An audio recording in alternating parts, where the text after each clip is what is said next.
So just a fairly short video for today. I need to join up a couple of pieces of Quilla or Merbau for some sill for a big sliding door unit that I'm making.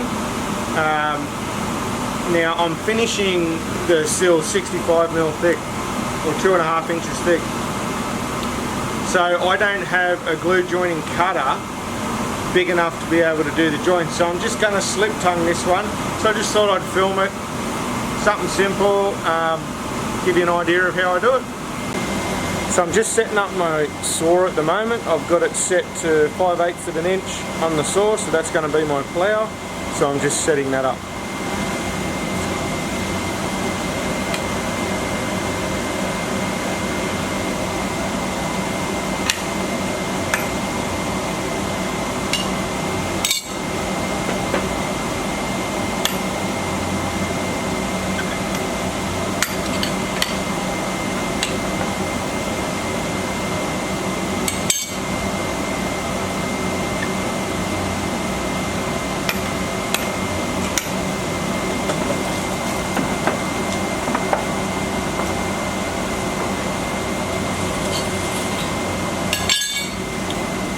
Hopefully you can see what I was doing there. I get a bit stuck for room sometimes in where I can place the camera where I'm not actually in its way.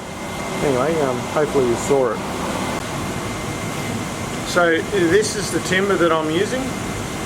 So I need to put another 90mm or just shy of 4 inches on the side of it to make, this is a piece of 7-inch. I need it 10 inches. Or a bit of 175 and I need it 250. So it's 3 inches or 75mm thick. And I've got to finish 65.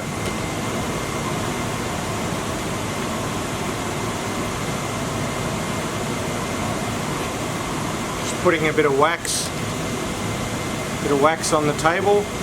I don't use silicone spray on my tables because it tends to get on the feed roller wheels and then it just slips and it won't feed. So we just use paraffin wax.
So you should be able to see that I've made the plough, I've set the plough so that it's offset.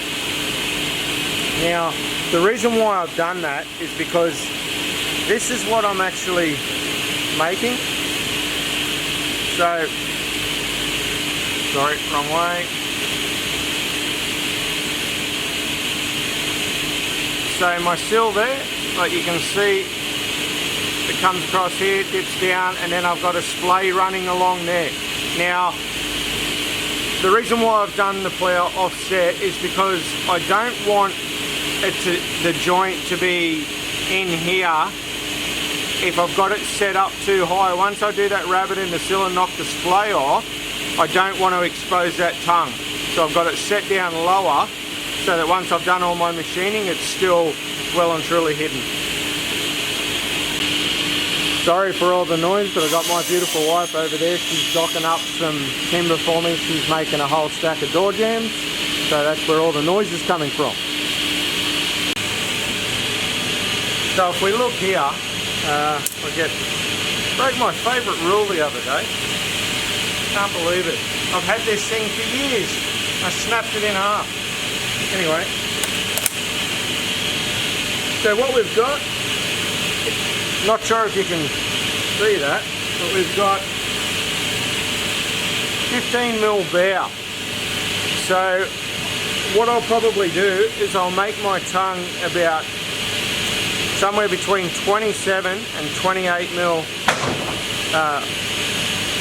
wide, and we've got, if you can see that, we've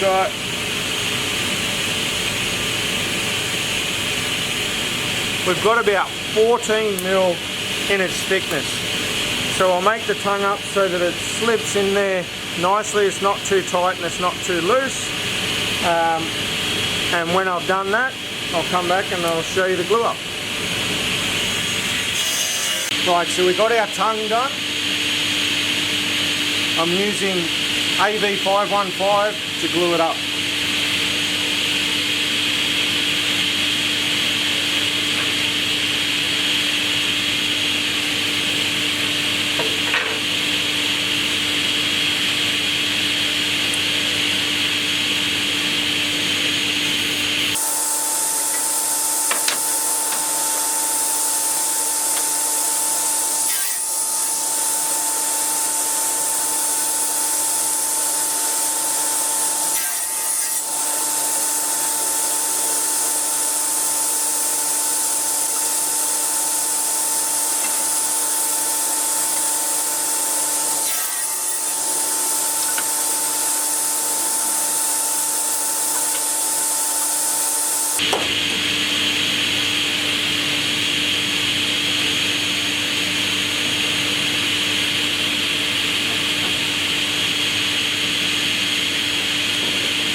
So off camera, I just put some paper down on the stools and I've just flipped it over so I can just do it a bit easier.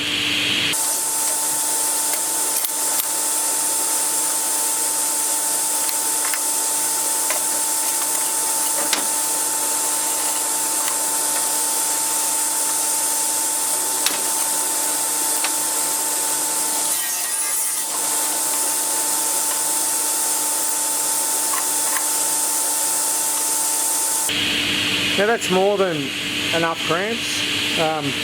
One thing I see a lot on YouTube is people just putting thousands of cramps on things so unnecessarily. You can see, if you can, I'll give a closer look in a minute, but you can see the glue squeeze out running all the way along that board. That is completely squashed up. It doesn't matter how many more cramps I put on that, I'm not going to get it any better. See the glue line? That's exactly what you're looking for. Just a perfect glue line all the way along. Nice squeeze out. And it's exactly the same underneath. If anything, what I could have done is that middle cramp here. What I probably should have done is put that underneath just to balance it out, to get even cramping pressure all the way along the board, but it doesn't really matter because the underside of this piece doesn't matter. It's the top side that I need to have right. I've still got squeeze out on the bottom, so that's all that matters. So it's all dry now. We're just going to take the clamps off and give you a bit of a look. So what I do like about this AV515, when it dries, it sets like foam, anything that hasn't touched the timber, and it's so easy to clean off.